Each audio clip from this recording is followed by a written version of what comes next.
Do you spend hours looking for photos and hope to find them, and sometimes you don't find them? I've been there, but I now have a system that I can pretty much find them. I still hunt a little bit, but once I think a little bit, I can typically find the photos I'm looking for. So in this video, I'm going to share with you how I do that, and hopefully you get something from that. And if you want to learn more or tips like this, hit the subscribe and like down below, and you'll see more.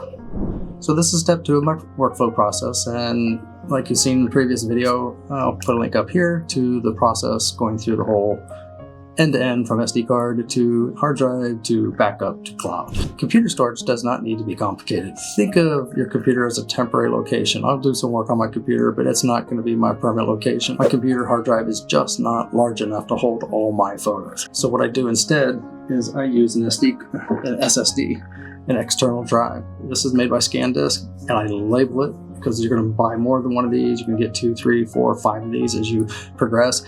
This is only 1 terabyte, so I can fill it up pretty quickly.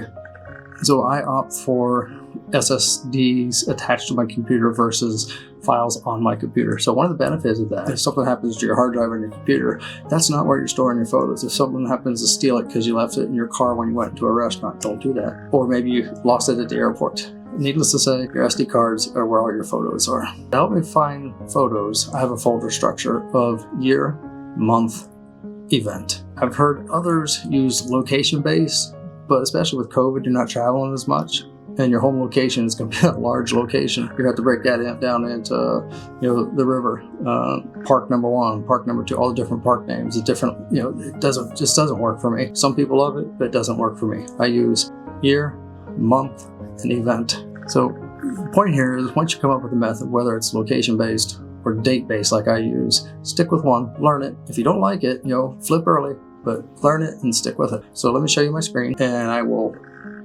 walk you through my storage. All right, on the left, you can see I have got my SSD plugged in. It is 1 terabyte, and I label it 2021. It will eventually have 2021 and up to maybe 2022, and before I have to flip to 2023. So the 2021 folder is collapsed. I got the 2022 expanded, and you can see I have different months in here. So this is the structure that I follow. I happen to pick April as the month to show you, just because it's at the top, no other reason. These are the events that I did in April, and that's what I just call them, photo events.